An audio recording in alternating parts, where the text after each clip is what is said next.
people at that time they just accepted that everybody had to do whatever they had to do for the war effort.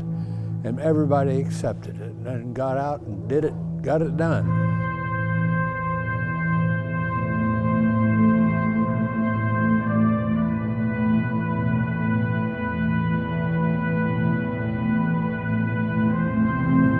It wasn't just military, it was the whole United States that was involved. And I think everybody that went through that time period should be proud of themselves, the fact that they did go through it and were part of it, really.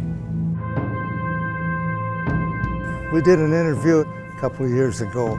One of the boys asked me, were you ever frightened when you were overseas? I was scared from the time I got to set foot in France until I got on the plane, on the boat to come home.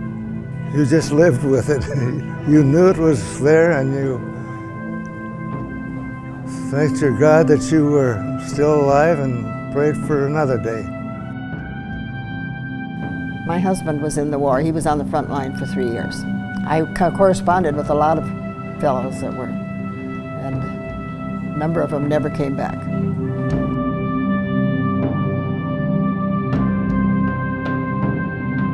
We have our monthly veterans things here, and I had a luncheon, and it just happened that some of the Goodman group was there here in the building, and they came down and they heard their stories, and they just said, you know, if you can get this going, we'll be the first to donate the first 5,000. And never would we think we would be here today.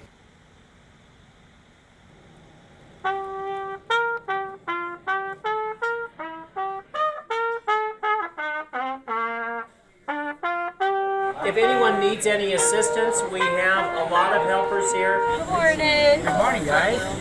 We're going to Washington, D.C. We're going to go see the World War II Memorial.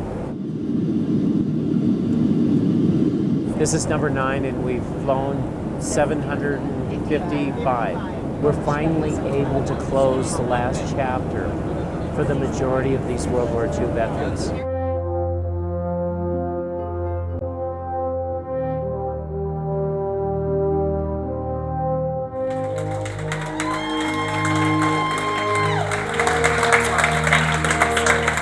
They're beautiful people.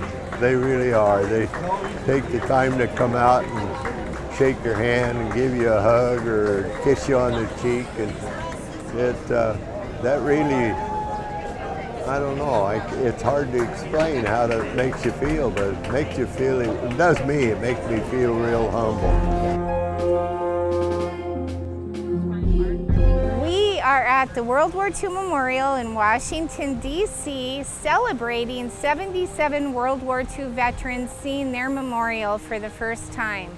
Soldiers, veterans, when they get together, there's a bond that they share, and sometimes they can talk about things that they've never talked about to other people, and they start opening up and they talk to their family and their sons that come with them, and stories are shared, emotions are felt, and sometimes closure is happening for them, and maybe a celebration of actually realizing that what they did for our country was extremely important, because when they came home years ago, that was not happening for them. They just came home, they went to work the next day, there was no celebration, there was no recognition, and now we're able to give that to them, and it's really deserved.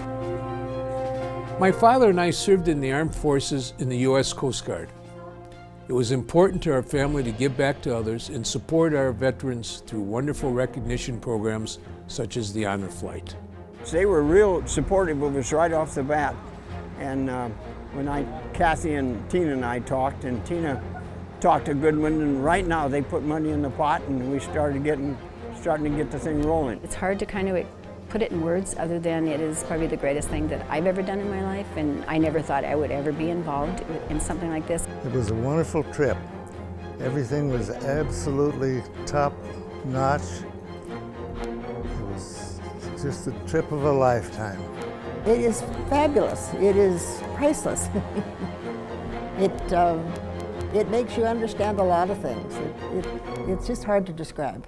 During the first 60 years of being a veteran, I can count on the fingers of that hand the number of times that I was thanked for serving. Since that time, it's like this. Please remain seated until the aircraft comes to a complete stop. Would like to thank you for being a part of our day and our life, and it's been a pleasure and honor, as our captain has told you, for all you've done for our country.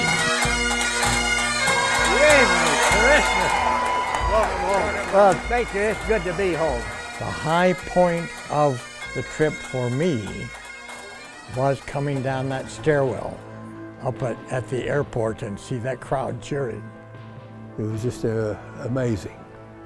I wouldn't have missed it for anything.